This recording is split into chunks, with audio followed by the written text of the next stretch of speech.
Πάμε να φτιάξουμε παραδοσιακή νηστίσιμη σπιτική λαγάνα. Θέλω να καθίσεις μέχρι το τέλος του βίντεο για να δεις όλες τις λεπτομέρειες. Πάμε να ξεκινήσουμε. Σε ένα μπολ θα ρίξω 550 γραμμάρια χλιαρό νερό,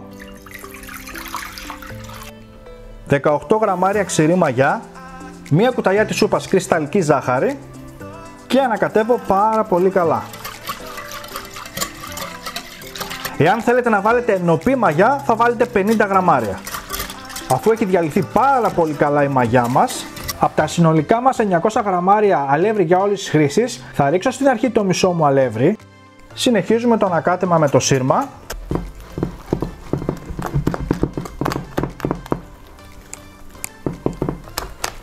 Με το που έχουμε ένα παχύρεστο χυλό σαν αυτόν, σταματάμε. Δεν χρειαζόμαστε άλλο το σύρμα, πάει στα άπλυτα. Και το σκεπάζουμε με μια μεμβράνη και ξεκουράζουμε για περίπου 30 λεπτά. Αφού έχει ενεργοποιηθεί η μαγιά μας μετά από μισή ώρα, κοιτάξτε φουσκάλες που έχει κάνει, σε αυτό το σημείο θα προσθέσω λιπαρή ουσία, που εδώ πέρα έχουμε ταχίνι 50 γραμμάρια. Φυσικά αυτό θα μας δώσει και γεύση, οπότε πάνε και αυτά στα άπλυτα. 2 κουταλάκια του γλυκού αλάτι και ξεκινώ και προσθέτω σιγά σιγά και το υπόλοιπο αλεύρι.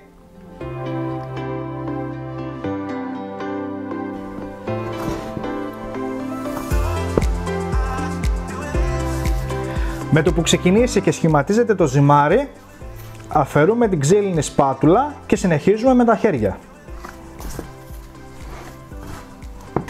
Η ζύμη μας είναι έτοιμη. Εδώ θέλω να πω ότι αλεύρι με αλεύρι διαφέρει. Μπορείτε να βάλετε ή λίγο λιγότερο ή λίγο περισσότερο. Αυτό εξαρτάται από τι αλεύρι θα βάλετε. Οπότε τώρα μέσα στο μπολ σκεπάζω με μεμβράνη και θα το αφήσω άλλη μισή ώρα να ξεκουραστεί. Κοιτάξτε πως έχει φουσκώσει. Μόλις έβγαλα τη ζύμη από το φούρνο που τον είχα κάνει στόφα περίπου στους 30 με 40 βαθμούς. Η ζύμη μας έχει γίνει διπλάσια και πάμε τώρα να κάνουμε τούμπα τη ζύμη. Λίγο αλευράκι, να κάνουμε μερικά διπλώματα. Τώρα θα χωρίσω τη ζύμη στη μέση.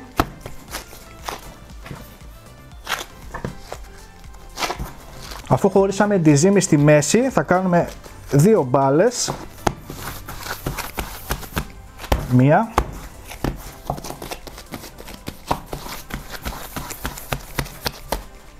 Δύο. Σε ένα ταψί κουζίνας, για την ευκολία μας θα λείψω λίγο λάδι στο ταψί, σε όλη την επιφάνεια. Αυτό το κάνουμε για να κολλήσει καλά η λαδόκολλα και να μπορέσουμε να ανοίξουμε σωστά τη ζύμη. Κοιτάξτε τι ωραία που κολλάει, έτσι. Και τώρα όπως και να την κάνεις, δεν κουνιέται και θα μπορέσουμε να ανοίξουμε όμορφα τη ζύμη μας. Θα βάλουμε λίγο αλευράκι και την πρώτη μας μπάλα. Και θα ξεκινήσουμε να ανοίγουμε τη ζύμη με τα χέρια και να σχηματίσουμε τη λαγάνα.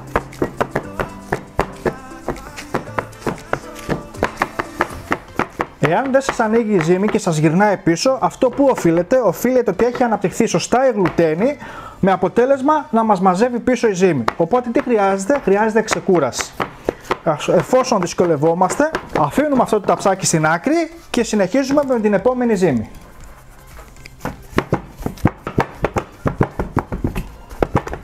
Οπότε ξανά το ίδιο, αφήσαμε τη μία και παίρνουμε την άλλη. Εφόσον ανοίξουμε τη ζύμη, περίπου στο 1 εκατοστό πάχος να έχει, όχι παραπάνω, αυτό που θα κάνουμε είναι σε 100 γραμμάρια νερό θα βάλουμε μία κουταλιά της σούπας ζάχαρη. Θα κάνουμε δηλαδή ένα ζαχαρόνερο. Ανακατεύουμε πάρα πολύ καλά, θα λείψω με το ζαχαρόνερο όλη την επιφάνεια της λαγάνας, σκεπάζουμε με μια μεμβράνη ή με μια πετσέτα. Θα τα αφήσουμε να ξεκουραστούν περίπου 10 λεπτά, οπότε πάμε να συνεχίσουμε με την άλλη τη ζύμη.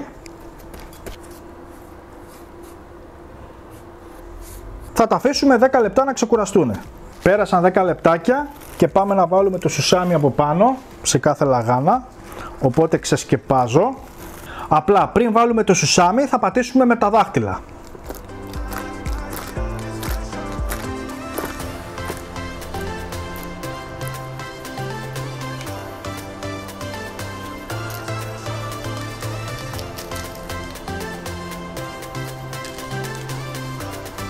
έτοιμες οι λαγάνες μας και ψήνουμε στους 180 βαθμούς στις αντιστάσεις για περίπου 30 με 40 λεπτά, μπορεί και λίγο παραπάνω, είναι ανάλογα με το φούρνο σας. Απλά θα ψήσουμε και τις δυο λαγάνες και για οικονομία ρεύματος.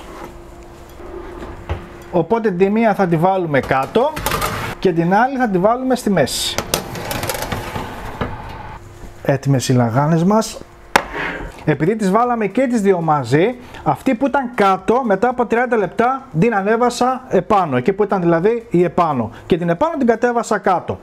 Οπότε τι κάνουμε, θα δώσουμε και στις δύο πάρα πολύ καλό χρώμα, δηλαδή θα τις αφήσετε ακόμα 10-15 λεπτά όσο χρειαστεί να πάρουν ένα πάρα πολύ ωραίο χρώμα και μετά τις βγάζουμε. Και είναι αυτό το αποτέλεσμα. Τώρα, επειδή είναι ζεστές και δεν θέλουμε να πιάσουν η υγρασία, απευθείας θα τις βάλουμε πάνω σε μια σκάρα. Οπότε, στα γρήγορα, γιατί και τη μία εδώ και την άλλη σε αυτή τη σκάρα.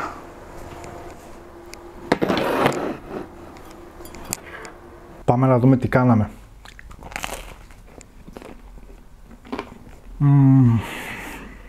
Είναι εξαιρετική. Τραγανή απ' έξω, αφράτη από μέσα, είναι όλα αυτά. Αυτό ήταν το βίντεο, φίλοι μου, για σήμερα. Φτιάξτε όλες αυτές τις εκπληκτικές λαγάνες, είναι πεντανόστιμες, τραγανές απ' έξω, αφράτες από μέσα, γίνονται εύκολα αρκεί να ακολουθήσετε τα βήματα ακριβώς όπως σας δείχνω στο βίντεο. Κάντε ένα like και μια κοινοποίηση, γιατί έτσι μας βοηθάτε να συνεχίσουμε. Μέχρι το επόμενο βίντεο, να περνάτε καλά. Γεια σας.